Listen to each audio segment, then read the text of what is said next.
Hi everyone, Joe March here, and today I wanted to give a free episode of my ongoing series Psycho Mind, which is available on Patreon to all my patrons, because I wanted to give an example of what that series is like, but also because I felt like this particular episode was something that everybody on here has been looking to understand as well. So if you like it a lot and you want to see more like it, go ahead and join the Patreon. Otherwise, just please enjoy this free episode. The answer to the question of, am I still an occultist?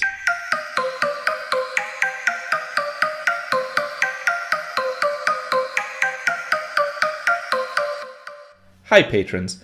While I've read a large number of occult books in my time, there are two different bodies of work that a lot of people that are traditional occultists look at as hoaxes, and yet I find to be extremely valuable, those being the Simon Necronomicon and anything written by Peter Carroll relating to chaos magic. To me, these things break down what traditionally has been a religious-based form of magic and take out those religious parts to show the ceremonies itself, or in the case of the Necronomicon, I would say that's one man's individual journey in creating their own sort of version of a religion by taking ancient Babylonian mythology and fiction in the part of Lovecraft and the Necronomicon from the Cthulhu mythos, and merging them together along with studies into Aleister Crowley, magic in that way, and the Golden Dawn, and they've fused them into this book that he calls the Necronomicon, which to me is just the activity of sort of self-expression happening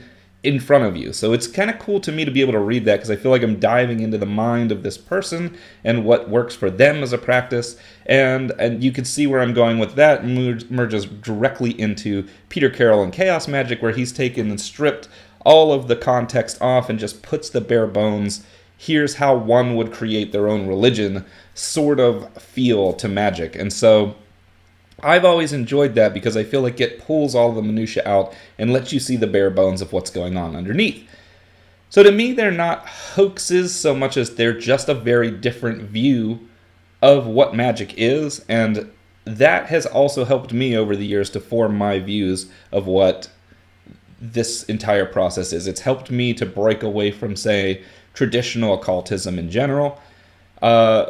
But why am I bringing this up? Well, recently I had a friend of mine who had me look back into the Necronomicon again and to its related books that were written in relation to it, just because I had an interest in how the Babylonian concepts had been merged in with this fiction, primarily because a large portion of my time as an occultist was spent using Babylonian mythology and concepts as well. So I found it very interesting, read through the Necronomicon again, and then looked over some of these additional books, and when I got to the Gates of the Necronomicon, there is an interesting foreword in it that, let's see, what is it called? That's not the actual foreword, it is, here we go, Reality, Fantasy, and Sanity, where this particular person who is a fan of the Necronomicon talks about the importance of fantasy within the occult. And I'm going to read the summary at the end, because I think it's extremely valuable, and I want to place this out there for those who are interested, who've wondered to what degree I now currently value, say, occultism.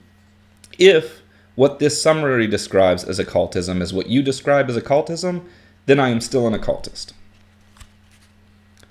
Summary. Occultists properly operate within the world of fantasy and not reality. However, they understand these terms in a different way from the general population. They understand that reality and fantasy, and their corollaries, sanity and insanity, are political concepts and not entirely relevant to the acts they perform, except as cautionary signals from the culture within which they must operate. The only social support they can expect is from a secret society, insofar as that society supports their efforts and is pledged to conceal the processes and identities from the prying eyes of the state and its many loyal subjects. The process they are utilizing involves opening a channel of communication called a gate between the visible world and the hypothetical invisible world. The visible world is the measurable one of reality. The invisible world contains events and data that, when brought to the light of the visible, are functions of the act of fantasy. Members of the general population either believe or disbelieve in these events and data. Occultists observe the events and data and record them for future investigation and analysis and possible use. Belief is not a factor. This is the bare bones of occultism. Any description beyond this one is culturally loaded and may or may not be valid for individual readers, practitioners, believers. The cultural contours are important and powerful insofar as they permit the occultist to open the gate safely and easily and to analyze the communication in a meaningful way, i.e., to integrate the data into his or her own cosmology in such a manner that he or she attains greater knowledge, information, and power, the ability to use this information to exist and flourish both inside and outside the realm. The end result of all this pertains to a goal within the unseen world for which there is no single term appropriate to every occultist, i.e., the concept is culturally loaded and has been referred to as union with God, immortality, illumination, enlightenment, changing base metal into gold, etc. There are other terms and perhaps even other levels, other goals beyond these. If so, they are properly the content of the unseen world. This does not imply that there is no visible world counterpart to the particular goal, but only that it has, so far, gone unrecognized in the visible world, unrecognized by the king and the king's greatest weapon, the king's language.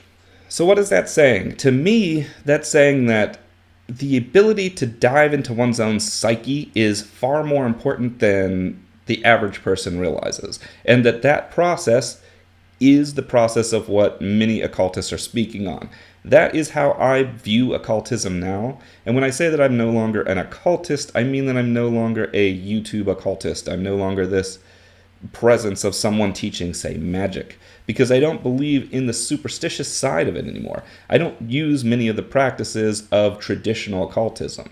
I tend instead to just accept certain parts of myself, certain inner layers, and dive when I need to dive without having to do any of this ritual. This is because I've recognized the importance of the fantastical part of the self, the fantasy, the inner world, the understanding who one is on a deeper psychological level, and because of that understanding, I'm able to dive into that without having to do all of those techniques. So I guess the question for those of you out there is, does that mean that I'm still an occultist, or have I left the occult? I suppose that depends on your definition.